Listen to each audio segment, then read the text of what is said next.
마이크 들리시나요? 네.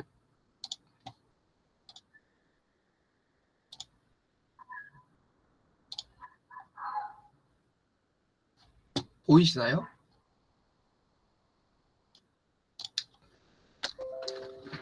그러면 바로 시작하면 되나요, 그냥?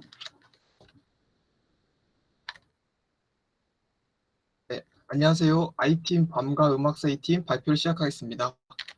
먼저 목차부터 보시면 선형대수 1장, 2장, 그 다음에 인공지능과 머신러닝, 딥러닝, 딥러닝 이전, 머신러닝의 간단한 역사, 그리고 왜 딥러닝, 왜 지금일까로 시작하도록 하겠습니다. 선형대수부터 보시면 벡터랑 스칼라에 대한 비교로부터 시작하겠습니다.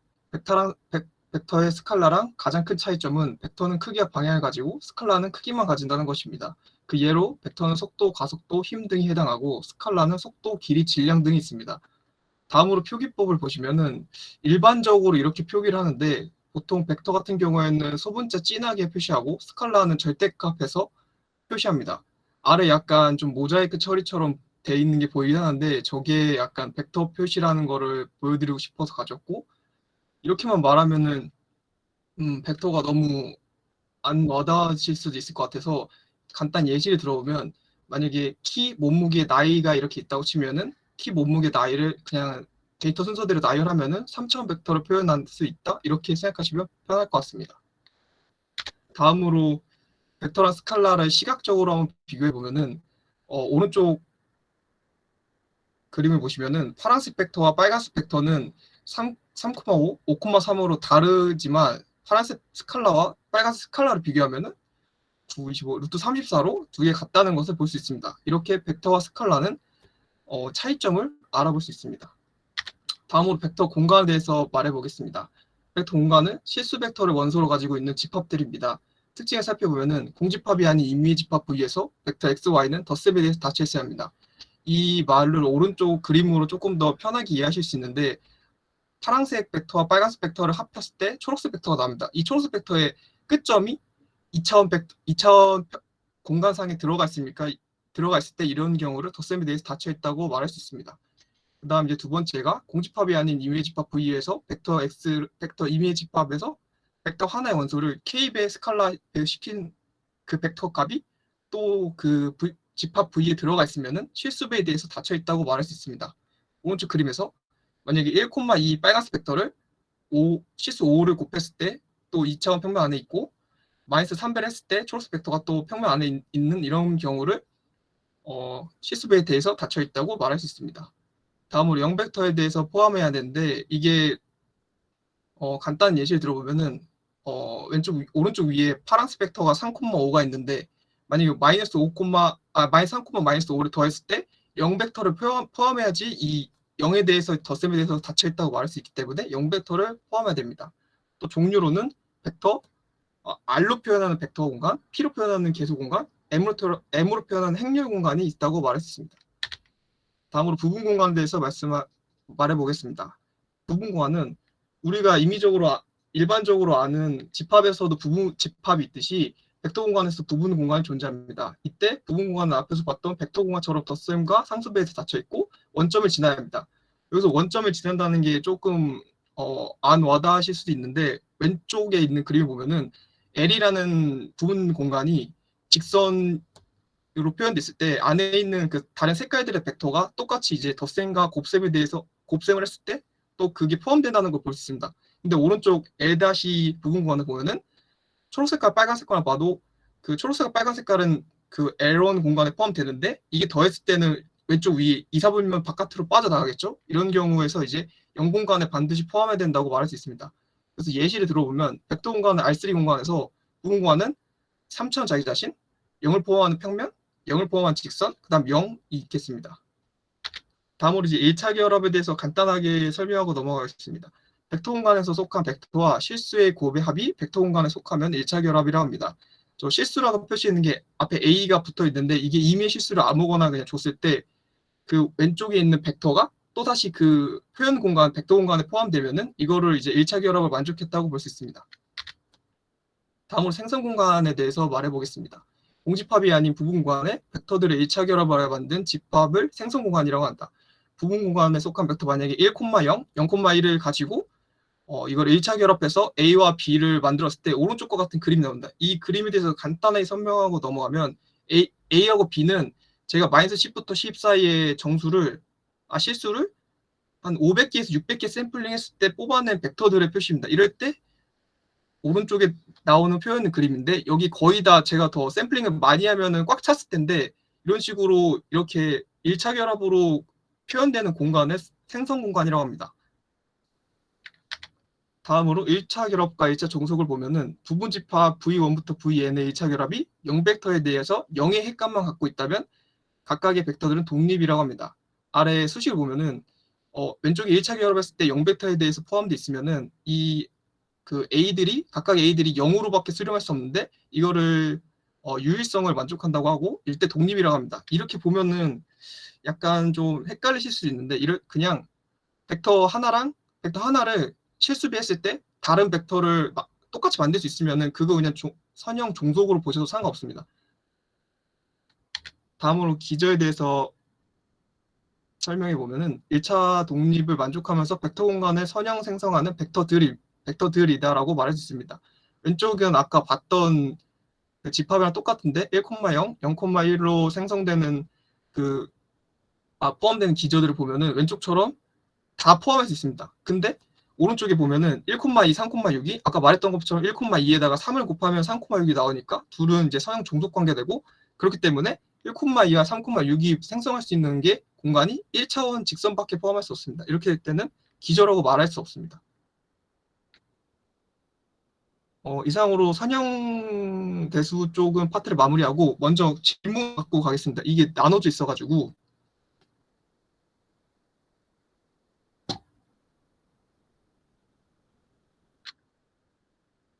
네네.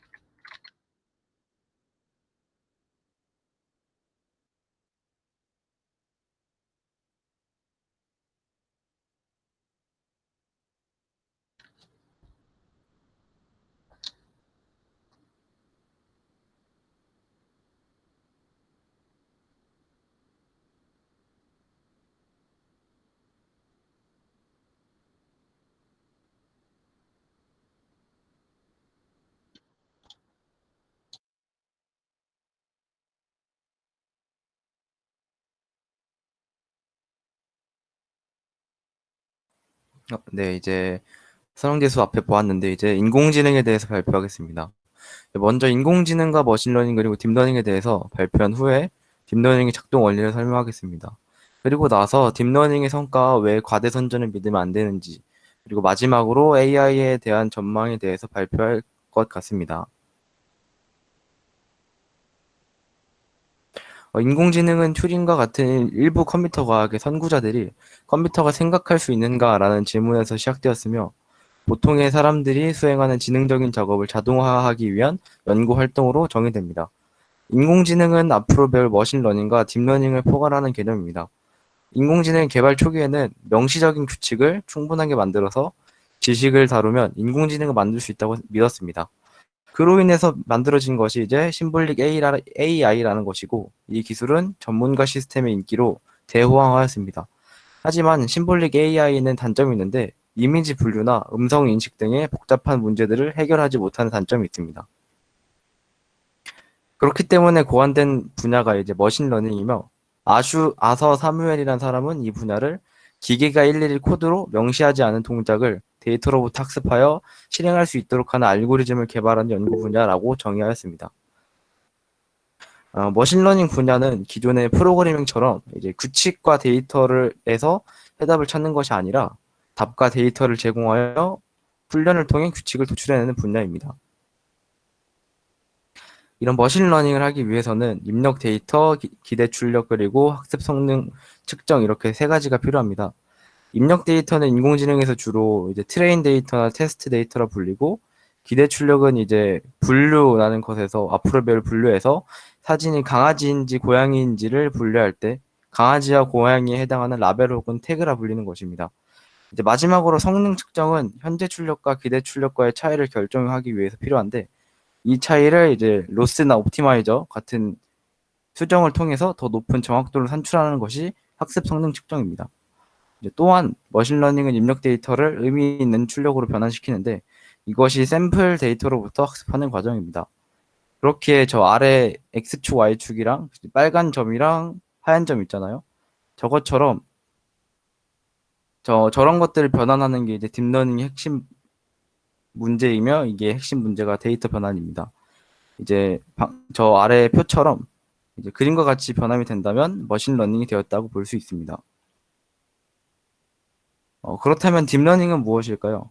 네, 딥러닝은 머신러닝의 한 분야로 더 깊게 머신러닝을 파고드는 분야입니다. 그래서 인공지능과 머신러닝 그리고 딥러닝을 벤 다이어그램으로 정리해 보면은 이런 그림이 나옵니다. 분야마다 다를 수 있는데 보통 이렇게 벤 다이어그램이 그려집니다. 가장 깊은 개념인 딥러닝은 데이터로부터 표현을 학습하는 머신러닝에서 발전된 새로운 방식이라고 할 수 있습니다. 이런 딥러닝에서의 딥의 의미는 모델을 만들 때 얼마나 많은 레이어를 사용했는지 의미합니다. 딥러닝이 많이 발전되어서 많은 분야가 있고 그 중에 대표적으로 CV나 NLP 등의 분야들이 있습니다. 저는 두 가지를 예시로 가져와 보았는데 이제 이 움짤처럼 이 움짤은 M리스트라는 건데 나중에 저희가 2, 3장에서 배울 거예요. 이 손글씨 데이터를 가지고 0에서 9까지 숫자들을 분류하는 것인데 이처럼 레이어를 겹겹이 쌓아서 신경망을 사용하여 이런 분류할 수 있는 분류기를 만들 수도 있습니다. 그리고 또한 hide and seek 영상에서처럼 game for the AI AI에게 agents 게임을 to 시킬 수도 play. 있습니다. And boy, did they 소리 do 좀 some 꺼주세요. crazy stuff.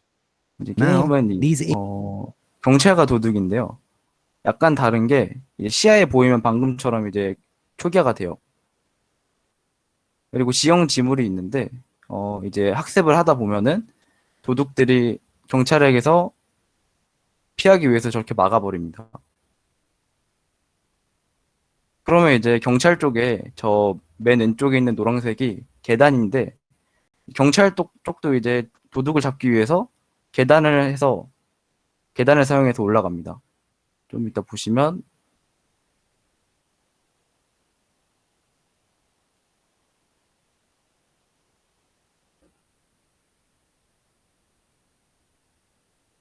좀 걸리네요.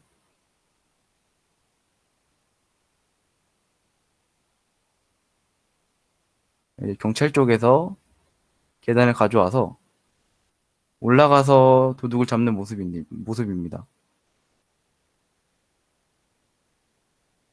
여기서 끝이 아니라 이제 계단을 없애면은 도둑들이 무조건 승리하는 그림이 나오겠죠.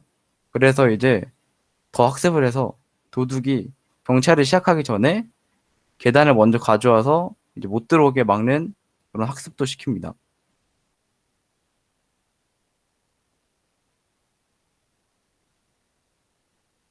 이런 식으로요. 이런 식으로 이제 딥러닝은 굉장히 많은 분야에서 딥러닝을 사용하는데 딥러닝은 어떤 작동 원리를 가지고 있을까요? 딥러닝 모델의 최종 목적은 예측값을 실제 타깃에 가깝게 만들어서 오류를 줄이고 예측 정확성을 높이는 것입니다. 먼저 입력 데이터에 각층의 가중치를 곱한 함수를 통해서 결과값을 예측합니다. 다음으로 예측한 값과 실제 값을 비교하는 과정, 즉 손실 함수를 통해서 손실 점수를 구합니다. 이후 구해진 손실 점수를 이용해서 역전파 기법으로 손실 점수를 최소화할 수 있는 가중치 값을 업데이트합니다.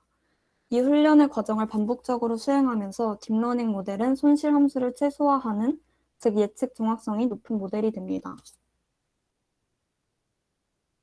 이전 슬라이드에서 딥러닝 모델의 최종 목적이 예측 정확성을 높이는 것에 있다고 했는데요.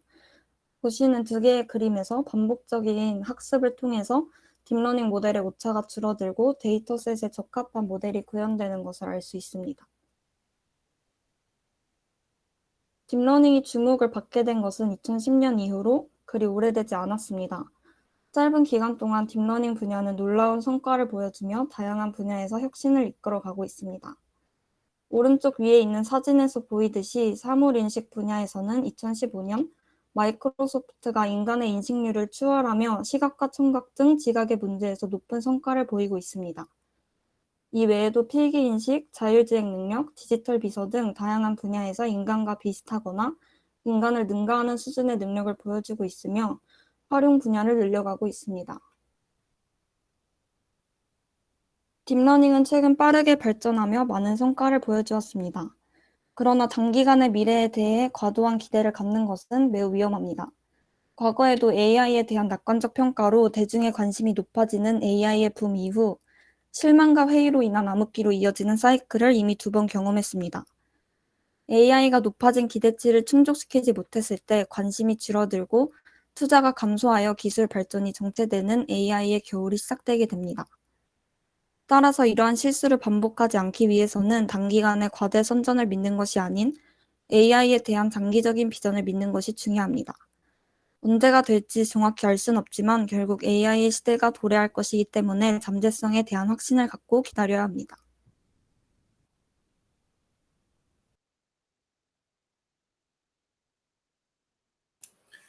머신러닝은 딥러닝 이전의 다른 분야들이 연구됐습니다. 딥러닝 이전 연구되었던 머신러닝과 딥러닝에 대해 소개해드리겠습니다. 확률적 모델링이란 데이터 분석에 통계학 이론을 적용시킨 모델을 의미합니다. 확률적 모델링은 머신러닝이 연구되는 초창기부터 사용되었으며 현재까지도 꾸준히 사용되고 있습니다. 확률적 모델의 종류로는 EM 알고리즘, 은닝 마르코프 모델, 그리고 분류 모델의 일종이자 가장 잘 알려진 모델이라는 나이브 베이즈 등이 있습니다. 나이브 베이즈 모델은 베이즈 확률론을 기반으로 합니다. 여기서 베이즈 확률론이란 확률을 전체의 경우에서 빈도로 보는 기존의 시각이 아닌 어떠한 지식에 대한 신뢰도로 보는 확률론입니다. 어떠한 지식에 대한 확률을 계산하기 위한 식이 베이즈 정리입니다. D의 확률과 H가 일어났을 때 D의 확률, 이 두 가지만 안다면 베이즈 정리를 통해서 D가 일어났을 때 H가 일어날 확률을 구할 수 있습니다. 이 베이즈 정리는 반복해서 계산하는 것이 가능합니다. 예를 들어서 어떤 질병에 걸렸을 확률이 0.1%이고 이 질병을 검사하는 기계의 민감도가 99%라고 합니다. 검사를 통해서 양성이 나왔을 때 이 양성이 나온 사람이 실제로 그 질병에 걸렸을 확률을 계산을 해보자면 베이즈 정리를 통해서 9%가 나오게 됩니다. 그러나 검사를 한 번 더 하게 된다면 질병에 걸렸을 확률이 초기 0.1%에서 9%로 늘어나게 됩니다. 이때 양성이 나왔다면 실제로 질병에 걸렸을 확률이 91%로 증가하게 됩니다. 이런 특성으로 인해서 베이즈 확률론은 머신러닝에 적용되어 반복학습을 통해 높은 정확도를 보여줍니다. 그럼 딥러닝 이전의 방법을 몇 개 살펴볼까요? 그림에 보이는 두 집합을 가장 잘 구분하는 선은 무엇인가요? B1인가요? B2인가요? B1과 B2 모두 현재 집합을 분리하는 데에는 무리가 없지만 새로운 데이터가 추가되는 것을 고려하면 B1이 더 적합할 것입니다. 서포트 벡터 머신은 두 집합 사이의 마진, 도로의 폭이 가장 큰 선을 찾습니다. 서포트 벡터 머신은 딥러닝 이전에 가장 인기 있는 분류 알고리즘이었습니다. 위와 같은 선형 서포트 벡터 머신 외에 비선형 서포트 벡터 머신, 서포트 벡터 회귀도 관심 있는 사람은 찾아보시길 바랍니다. 결정 트리는 속성 한 가지가 아닌 속성 여러 개를 이용하여 분류를 하는 방법입니다. 예를 들어 흡연, 유전력, 성면 관련 직종 여부를 모두 고려하면 단일 속성을 고려할 때보다 더 높은 정확도를 가지는 폐암 진단을 할 수 있을 것입니다. 폐암이 아닌 다른 경우의 결정트리 데이터입니다. 다음 동영상에서 집 소유 여부, 결혼 여부, 연봉을 고려하여 채무 불이행 여부를 살펴보겠습니다.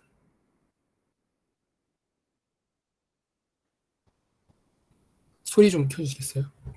채무 불이행자에 대한 클래스 라이블이 있는 훈련 데이터셋을 바탕으로 결정나무가 만들어지는데 이러한 과정을 디시전 트리 인덕션이라고 합니다. 먼저 주어진 데이터에 대해 결정나무 연구의 첫 번째 스텝입니다.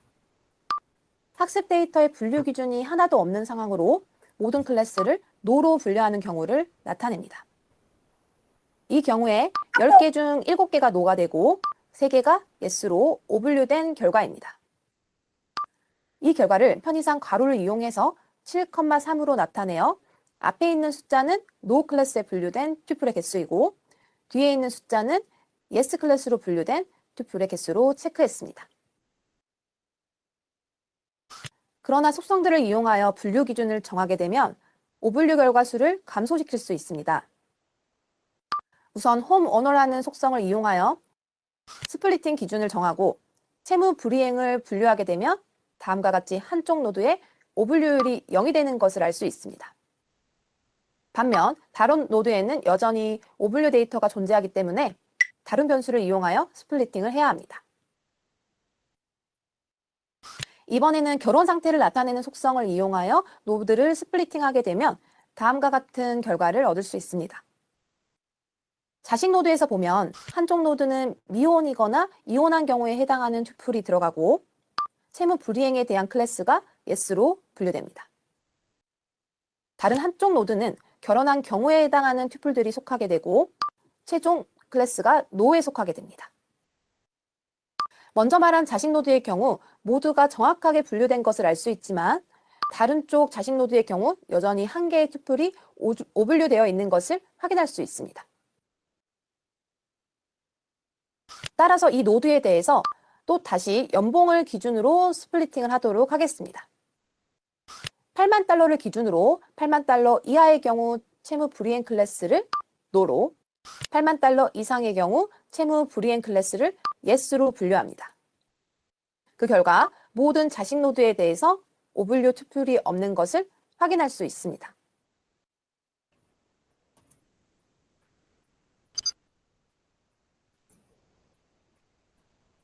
한 장 왼쪽으로 가주시겠어요? 네. 이어서 앙상블 기법을 잠깐 소개하겠습니다.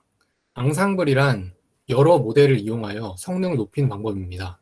몇 가지 방법을 소개하면 단일 모델이 아닌 여러 개의 모델의 결과값의 다수결을 선택하는 배깅 방법, 잘못 분류된 데이터에 집중하여 분류 규칙을 만드는 부스팅 방법, 책에 소개된 랜덤 포레스트는 속성을 나눈 결정 트리 여러 개를 사용하는 배깅의 대표적인 예시입니다. 부스팅의 일종인 그레디언트 부스팅은 현재까지도 많이 사용된다고 하니 관심 있다면 찾아보시면 좋을 것 같습니다. 신경망은 1950년대부터 연구됐지만 신경망을 깊게 만들수록 훈련이 잘 이루어지지 않아서 각광받지 못했습니다. 그러나 주요 기술의 발달로 심층 신경망의 훈련이 가능하게 되었습니다. 심층 신경망은 지각에 관련된 분야에서 큰 성과를 보였고 이후 더 다양한 분야에서 널리 이용하기 시작했습니다. 네, 저는 1장 3절부터 다시 이어서 발표하겠습니다. 네, 앞서 발표해 주신 것처럼 2012년 이후에 다시 심층 신경망이 급부상하게 되었는데요. 네, 지금도 컴퓨터 비전 분야에서 핵심 아이디어로 사용되는 CNN 역전파 개념은 1989년에 그리고 시계열 예측 딥러닝 알고리즘인 LSTM은 1997년에 개발되어서 변화한 것이 거의 없습니다. 그렇다면 이렇게 오래된 알고리즘을 사용하는 딥러닝이 비교적 최근인 2012년 이후부터 급부상하게 된 이유에 대해서 말씀을 드릴 텐데 수많은 이유가 있겠지만 대표적으로 세 가지로 나눠서 말씀드릴 수 있겠습니다. 네, 첫 번째 이유는 하드웨어의 발전입니다. 수십 년간 많은 종류의 컴퓨터 관련 하드웨어가 발전해 왔겠지만 그 중에서도 계산 능력을 담당하는 CPU의 발전이 가장 큰 공을 세웠습니다. 과거 CPU의 처리 능력으로는 머신러닝이나 딥러닝을 실행할 수 없었지만 현재는 형상된 기능의 CPU뿐만 아니라 게임의 구현을 성능을 발전시키기 위해서 개발된 GPU가 심층 신경망 구현에 큰 역할을 하고 있죠. 그리고 구글은 GPU에서 한 발짝 더 나아가서 2016년 5월에 딥러닝에 효율적이고 더 특화된 TPU를 공개하였습니다. TPU는 특정 조건 하에서 GPU보다 10배 이상 빠르다고 하니까 앞으로 이런 기술의 발전과 더불어서 딥러닝의 발전도 더욱 가속화되지 않을까 기대해 봅니다. 네, 지금 보시는 사진은 구글이 올해 5월에 한 4달 전쯤에 공개한 딥러닝 전용 칩인 TPU 4세대의 기사 사진이고 이는 이전 세대인 3세대보다 2배 이상의 빠른 처리 능력을 가지고 있다고 합니다. 네, 두 번째는 데이터에 관해서 말씀드리겠습니다. 일단 이 자료 사진은 저희 지능기전공학부의 자랑이신 최일병 교수님의 유튜브에서 이제 2021년 기계학습 수업에서 한 장면을 따온 거고요. 교수님께서는 그림에서 보시듯이 빅데이터의 출현을 기술의 하모니라고 부르셨습니다.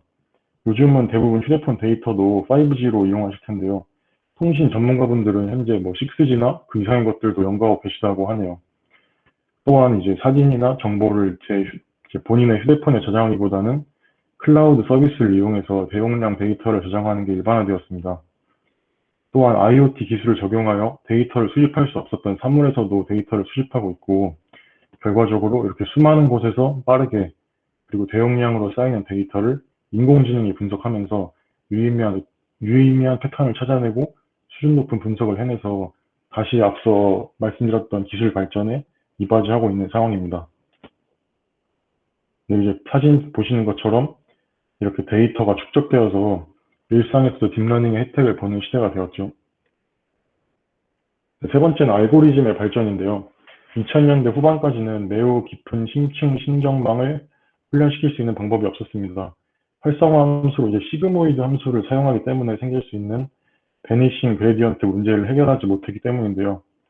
우선 활성화 함수는 심층 신경망에서 입력된 데이터의 가중합을 출력 신호로 변환하는 함수이고, 다시 말해서 노드에 대해서 입력값을 다음 노드로 보낼지 말지 결정하는 함수입니다. 렐루 함수가 사용되면서 기존에 사용되었던 시그모이드 함수의 베니싱 그레디언트 문제가 해결되었습니다. 또 다음으로 이제 가중치를 어떻게 초기화하냐에 따라서 모델의 성능이 달라질 수 있는데, 세비어 초기화 방법이 나타나면서 그런 이제 알고리즘들이 발전했고, 최적화는 이제 앞서 저희 팀에서 발표해 주신 것처럼 실제 가중치를 변경하는 과정인데요. 학습 속도를 빠르고 안정적이게 하는 데 기여하고, 뭐 RMS 프롭이나 아담 옵티마이저 등 여러 알고리즘이 연구되었습니다.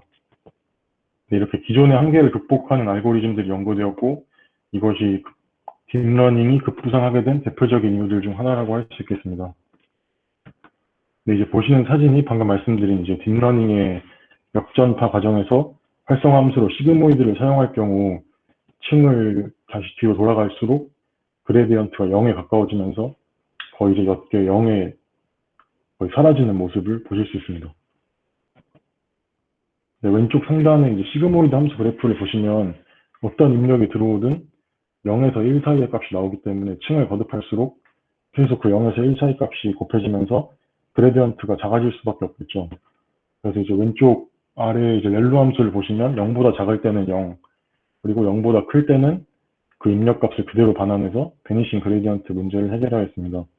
물론 뭐 렐루 함수를 향상시킨 리키 렐루나 뭐 그 이외의 활성 함수들도 많지만, 렐루 함수는 이제 그 당시에 베니싱 그레디언트 문제를 해결함으로써 딥러닝 발전에 크게 기여했다고 할 수 있습니다.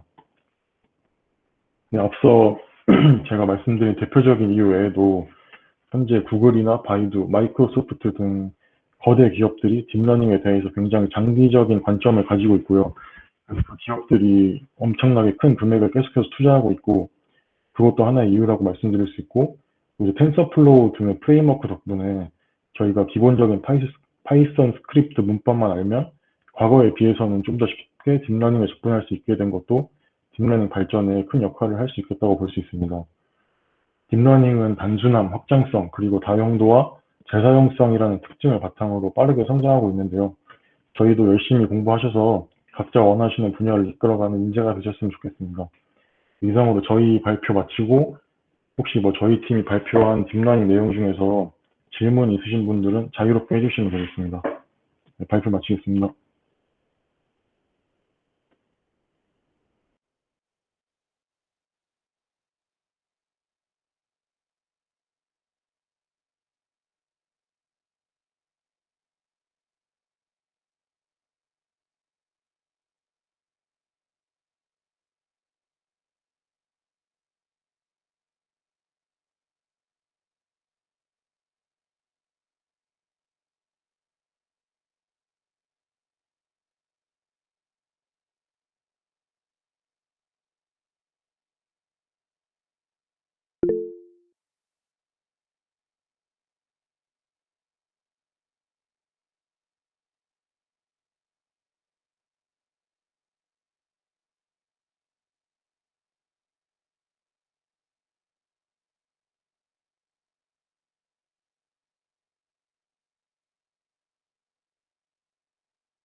제 관심 분야 말하면은 아직 정하진 않았는데, CV나 제가 보여드린 게임 AI 쪽 관심 있습니다. 조금 있습니다.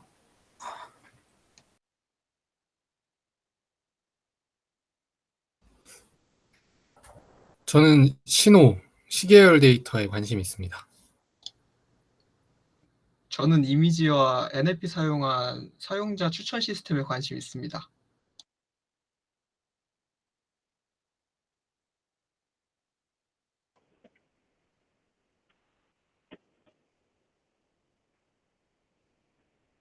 저도 아직 공부한 지 되게 깊게 공부한 게 없어가지고 아직 찾고 있는 상황입니다. 저도 아직 공부한 지 얼마 안 돼서 관심 분야 찾고 있습니다.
안녕하세요, 여러분.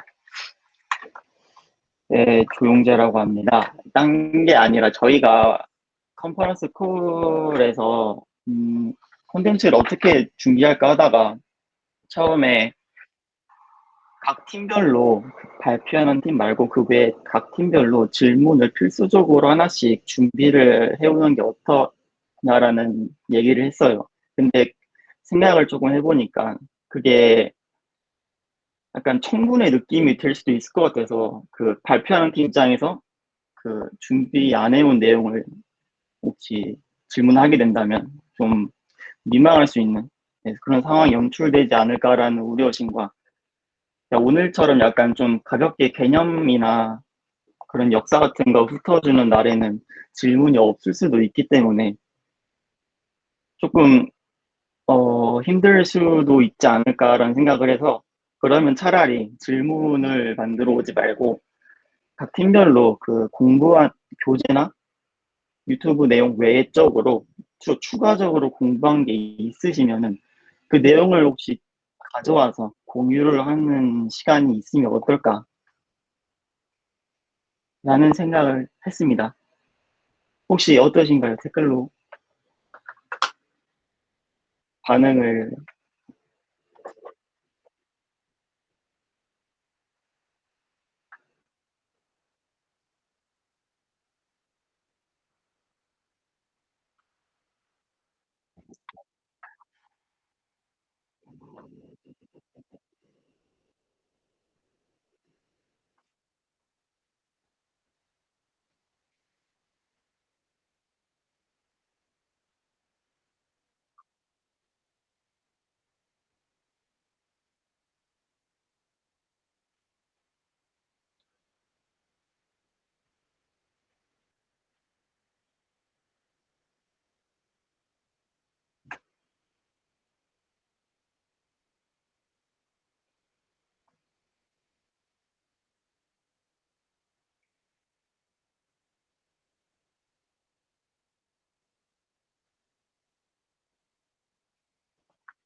음, 예, 뭐 괜찮은 것 같죠? 아니, 그럼 이거 어떻게 진행을 할 거냐면 이거를 오늘 제가 잠깐 예시로 발표를 한번 하겠습니다. 이걸 참고하셔도 좋고 아니면 각 팀별로 팀만의 그런 개성 있는 발표가 있으시면 준비하셔도 좋고 일단은 제가 페이지를 잠시만요.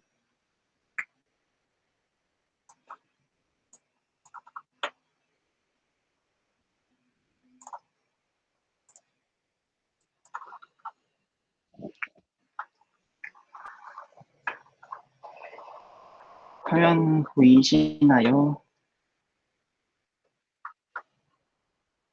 그래서 여기 제가 페이지를 하나 만들어 왔습니다. 저희 교실에서 CPU랑 GPU 얘가 잠깐 나왔죠. DPU랑. 제가 물론 저보다 이쪽 분야에 대해서 생각하신 분들이 분명히 있으시겠지만 혹시 저같이 이 부분을 잠깐 좀 몰라셨던 분들도 있으실 것 같아서 잠깐 제가 정리를 해왔어요. 네, 저희가 보통, 잠시만요. 1학기에도 썼고, 아마 이번 학기도 이 코랩이라는 장소에서 코드를 많이 작성을 하게 될 거예요. 네, 일단, 기본적으로 저희 컴퓨터에 내장되어 있는 CPU라는 게 있습니다. CPU가 뭐냐면 중앙 처리 장치라고 해서 말 그대로 그냥 모든 중요한 처리를 다 관장해서 하는 그런 기관이라고 보시면 됩니다. 만약 사람의 뇌처럼 모든 작업을 처리를 하죠. 만약 데이터에 입력이 있거나 입력이 있으면 그 내용을 기억을 하고 연산을 통해서 출력까지 하는 역할도 하고 저희가 단순하게 키보드를 치거나 마우스 클릭을 하는 그런 과정도 다 CPU를 거쳐서 그런 작동이 다 이루어지게 됩니다. 근데 이제 기본적으로 여기서 코드를 돌리시게 되면 CPU를 통해서 계산이 될 거예요. 근데 어디였지? 여기 런타임이라는 칸에서 런타임 유형 변경을 누르시면은 하드웨어 가속기 여기 GPU랑 TPU라는 게 있습니다. 이게 뭐냐 하면은 GPU는 많이 들어보셨을 텐데 이게 그래픽 처리 장치예요. 원래는 그래픽 처리를 좀 빠르게 하려고 만든 장치인데 이게 밑에서 잠깐 보시면은 CPU랑 GPU의 구조가 이렇게 나와 있습니다. 여기서 ALU라는 부분이 보이시죠? 이게 산술 연산 장치라고 해서 그런 숫자적인 계산, 그냥 덧셈 뺄셈이라던가 행렬 계산들을 담당해서 처리하는 칩셋인데요.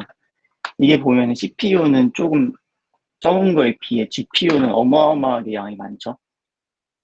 네, 이걸 보셨듯이 GPU는 CPU에 비해 할 수 있는 게 굉장히 한정적입니다. 많지가 않아요. 근데 산술 연산에서만큼은 굉장한 속도를 가지고 있습니다.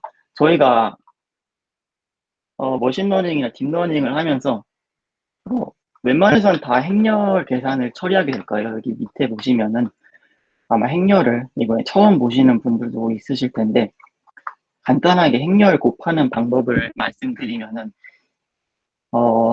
이 행렬과 이 행렬의 곱을 구한다고 하면은 여기 빨간색 칸에 보이시는 것처럼 1과 7을 먼저 곱하고 2랑 9를 곱하고 3과 11을 곱한 다음에 이 값을 모두 더한 게 여기 첫 번째 값이 됩니다. 이런 식으로 한 줄 한 줄씩 곱해서 더해주는 작업을 하는데 이게 저희가 앞으로 처리해야 될 데이터는 어마어마하게 많아요. 단순히 이렇게 한 줄, 두 줄 있는 게 아니라 10줄, 100줄 이렇게 많아질 거기 때문에 CPU는 이런 처리를 좀 줄을 세워서 순차적으로 처리를 합니다. 그러니까 이게 막 100줄씩 있으면 막 50줄씩 세우고 좀 아무리 성능이 좋다고 하더라도 좀 속도가 느려질 수밖에 없겠죠. 줄 서 있는 애들이 많아지니까. 근데 GPU는 이 ALU 산술 연산 장치가 병렬적으로 구성이 되어 있어요. 그래서 이 행렬 이 한 줄 한 줄 계산이 CPU는 만약에 이 한 줄 계산하고 넣어주고, 이 한 줄 계산하고 넣어주고라는 식이 하면 GPU는 이 한 줄 한 줄의 계산을 동시에 진행을 합니다. 그래서 속도가 굉장히 빠르겠죠. 이게 실제로 MNIST라는 데이터 셋이 있어요. 이게 뭐냐, 모르시는 분들도 있으실 텐데, 이게 손글씨를 직접 써놓은 데이터거든요. 이거를 저희가 코드를 짜서 실제로 이 손글씨 숫자에 맞는 실제 숫자를 예측하는 그런 예측 프로그램 짜는데 필요한 데이터 셋입니다. 이 데이터를 CPU로 진행을 했을 시, 여기 보면은 10 정도의 시간이 드는 게 보이시죠? 근데 GPU를 사용한다면 1 정도밖에 시간이 들지 않습니다. 총 10배 정도가 차이가 나죠. 이래서 CPU가 정말 할 수 있는 기능이 많고 다재다능하지만 이런 단순 연산은 부분에서는 GPU가 성능이 더 좋기 때문에 아까 보여드렸다시피 여기서 GPU를 설정해서 하시면 좀 더 코드를 빠르게 실행을 시키실 수 있으실 거예요. 그리고 또 NPU랑 TPU라는 개념이 나옵니다. 이게 GPU가 아까 말씀드렸다시피 그래픽을 원래 처리하려고 만든 장치예요. 그래서 그냥 이걸 쓰지 말고 저희 사람들이 그냥 신경망 예측에 좀 특수적인 특화되어 있는 그런 칩셋 프로세서를 만들어보자 해서 만든 게 NPU입니다. 이거는 기능적으로 약간 차이가 있긴 한데 크게 GPU랑 다르지 않아요. 근데 왜 이거를 굳이 만들었냐 하면은 GPU가 굉장히 비쌉니다. 이거에 비해서. 그래서 좀 더 경제적으로 쓰기 위해 NPU를 만들었다고 할 수 있는데, 마지막으로 TPU가 있죠. 이 TPU는 쉽게 생각하시면 구글에서 만든 NPU입니다. 그래서 여기 콜앱에 보시면은 아까 TPU가 있었죠. 이게 콜앱이 구글에서 만든 거니까 여기서도 TPU를 제공해주는 기능이 있습니다. 네.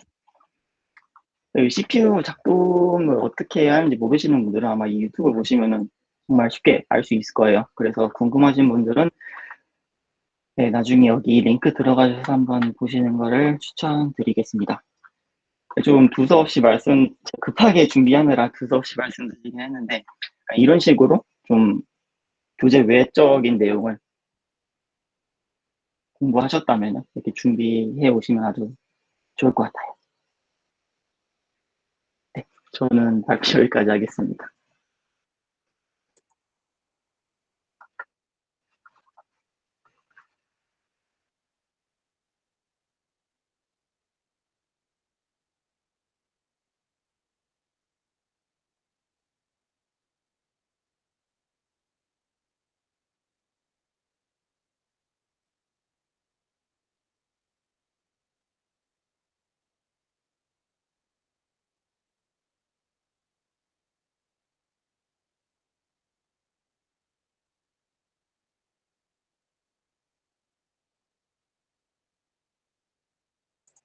저희가 이거 캡처를 한번 해야 됩니다. 인증샷을 남겨야 돼서 잠깐씩 잠깐 켜주시면 좋을 것 같아요.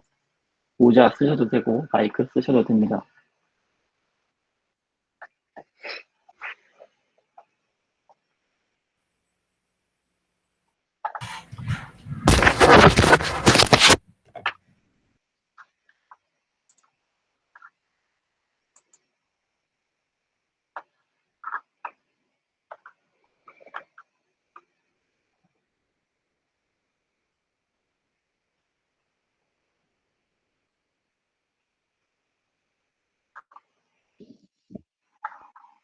지훈님, 이빈님, 동주님 힘드실까요?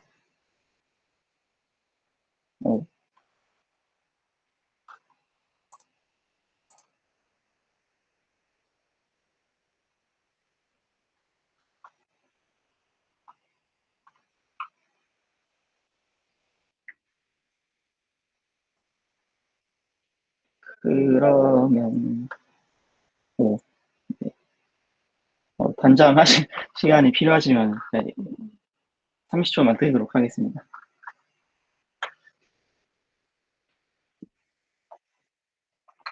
뻘쭘한가요? 네, 그럼